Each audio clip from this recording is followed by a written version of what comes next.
Assalamualaikum warahmatullahi wabarakatuh. Hai, saya Sylvie Afifa. Pada kesempatan kali ini saya akan membahas tentang angket.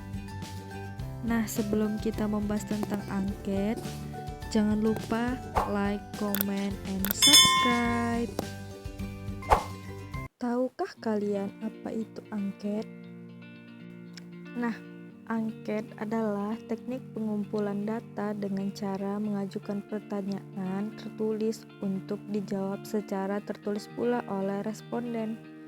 Angket berupa kumpulan pertanyaan-pertanyaan yang tertulis yang digunakan untuk memperoleh informasi dari responden tentang diri pribadi atau hal-hal yang ia ketahui.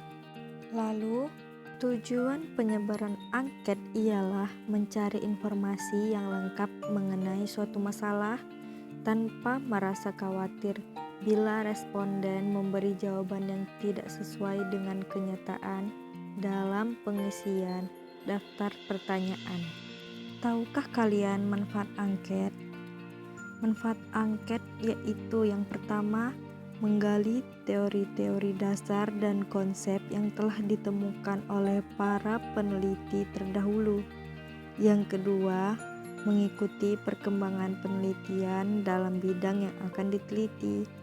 Yang ketiga, memperoleh orientasi yang lebih luas mengenai topik yang dipilih. Yang keempat, memanfaatkan data sekunder. Yang kelima, menghindari duplikasi penelitian. Lalu kita masuk ke cara merancang angket. Meskipun angket banyak digunakan sebagai instrumen pengumpulan data, akan tetapi penyusunannya perlu mengikuti prosedur yang telah ditetapkan. Berikut langkah-langkah penyusunan angket. Yang pertama, menentukan tujuan yang akan dicapai dari penggunaan angket. Misalnya, angket disusun dengan tujuan untuk mengetahui kebiasaan belajar peserta didik di rumah, ingin mengetahui keterikatan peserta didik terhadap tugas, ingin mengetahui kondisi keluarga, dan sebagainya. Yang kedua, mengidentifikasi variabel yang menjadi materi angket, misalnya persepsi peserta didik tentang pengasuhan orang tua, kebiasaan belajar, minat kegiatan ekstrakurikuler, dan sebagainya. Kemudian dijabarkan dalam kisi-kisi. Yang ketiga, penyusunan kalimat, pertanyaan atau pernyataan yang mewakili setiap indikator sebagaimana yang telah dijabarkan dalam kisi-kisi. Untuk menyusun pertanyaan atau pernyataan dalam angket, berikut beberapa pedoman di bawah ini yang perlu diperhatikan oleh konselor. Yang pertama, menggunakan kata-kata yang tidak mengandung makna ganda atau ambigu.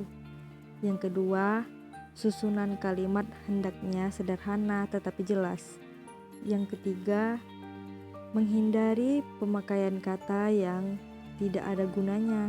Yang keempat, menghindarkan pertanyaan-pertanyaan yang tidak perlu. Yang kelima, mencantumkan kemungkinan jawaban sesuai dengan kebutuhan data dan konstruk teori yang digunakan. Yang keenam, hindarkan kata-kata yang bersifat sugestif dan kata-kata yang bersifat negatif. Dan yang ketujuh, menggunakan kata-kata yang netral, tidak menyinggung perasaan dan harga diri responden. Berikut ini contoh dari kisi-kisi angket dan angket.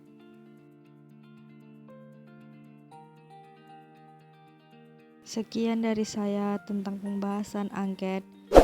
Jangan lupa like, comment, and subscribe. Assalamualaikum warahmatullahi wabarakatuh.